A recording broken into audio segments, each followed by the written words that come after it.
Welcome back to Horror Through the Decades. We've covered 1979's Tourist Trap, 1989's Puppet Master. Now we're on to 1999's Ravenous. It's directed by Antonia Bird, mainly a British TV director. We've got Guy Pearce, who you probably know from LA Confidential, Memento, Time Machine, Count of Monte Cristo, Hurt Locker. He's been in a lot of stuff. You probably know who he is. Robert Carlyle, who is also been in a lot of stuff. Trainspotting, Full Monty, a really underrated movie, Plunkett and McLean. He was in a Bond movie, The World Is Not Enough. Also one of our favorites over here at the Pop Culture Roulette Media Pod Smash, 28 Weeks Later. You got David Arquette. Well, come on, you know who David Arquette is. Scream, Eight-Legged Freaks, Ready to Rumble, the 10-10-220 ads, Married to Courtney Cox. Jeffrey Jones, Ferris Bueller's Day Off, Howard the Duck, Beetlejuice, and some really bad personal choices. Jeremy Davies, who is definitely one of those that guys. Like, the name probably doesn't ring a bell, but you've seen him in Twister, Saving Private Ryan, Lost. Like, when you see him, you're like, oh, that guy. That's why he's a that guy. And then Neil McDonough, who really at this point, what don't you know him from? Like, he's so big in the genre that we work in that you have to know who he is. Okay, so I said it was directed by Antonia Bird, but that's not entirely true. 3 weeks into the shooting, they fired the original director, Milcho Manchevsky. They probably fired him because his name was hard to pronounce. I don't know. They fired him. And then they brought in Antonia Bird, which is also not necessarily 100% true because they tried to bring in another director named Raja Gosnell, but the cast apparently mutinied when they brought him in. So I don't even know if he made it to set before they brought her in. But everybody involved in it has basically talked about the problems they had with the production company. So, like, whatever the production company was doing was really causing problems with both directors. So, anyway, now we're on to, this film is set in the 1840s California. It's borrowing heavily from the Donner Party story, which Last Podcast on the Left did a really good series on, so go listen to them. They really play off a lot of we'll get to it. It's with what this movie. I saw this movie for the first time at some point in late 99, early 2000 on video. It didn't do real well in the theaters. It was kind of an underground movie, but it was definitely coming out in that time frame where home box office wasn't quite the poison that it was just even a couple years younger, a couple years before that. But now that I really enjoyed it at the time. I ended up buying it on DVD when I saw it for pretty cheap once. But now that I watch it again, like, I definitely picked up on how disjointed it was, how you can definitely tell that they had multiple directors on set, and the movie kind of jumps all over the place. The film opens up with an intentionally gross dinner party. It gives us an atmosphere. It gives us the story of Captain Boyd, the Guy Pearce character, is laid out through flashbacks, tells him that he was a coward in a military conflict with the Mexicans. They thought he got shot, but he didn't die, and he just played dead. They buried him alive with a bunch of other bodies, where blood got into his throat, and he was magically cured and given the energy to then take the fort by himself. He told his commanding officer that they had to give him an award because he could take the fort, but they were grossed out by him, so they sent him to the wilderness of California, which in 1840 was a wilderness. Now, not so much.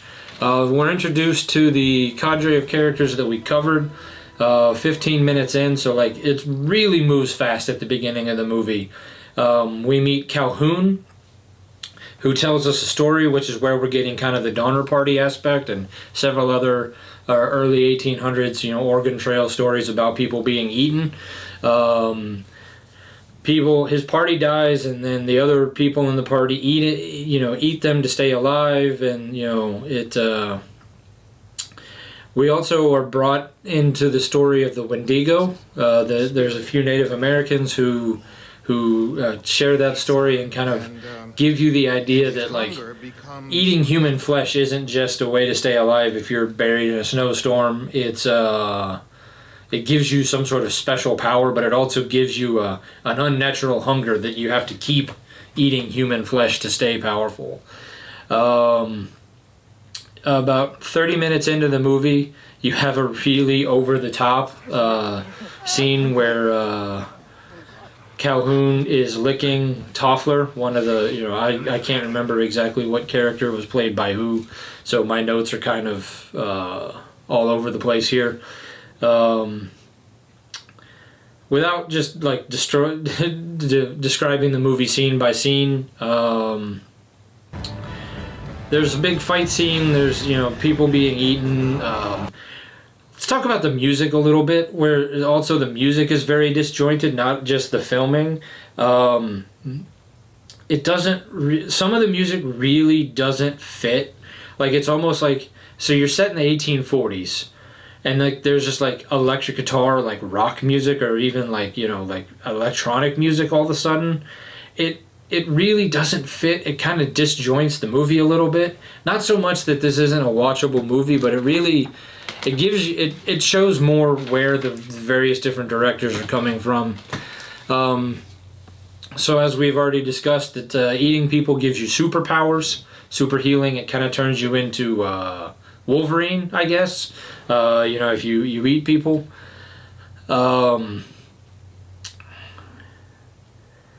There's Robert Carlyle, the guy who plays Calhoun, and as we learn, he's also a different character, really shines in this movie. His performance alone makes this movie worth watching. Out of just over an hour and 6 minutes, he gives just a great, pretty much monologue.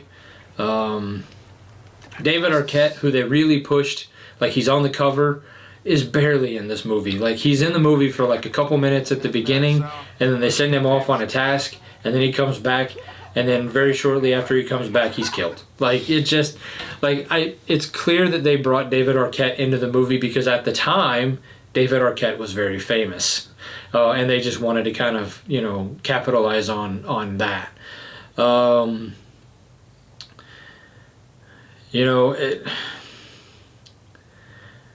It is what it is. I mean, the movie is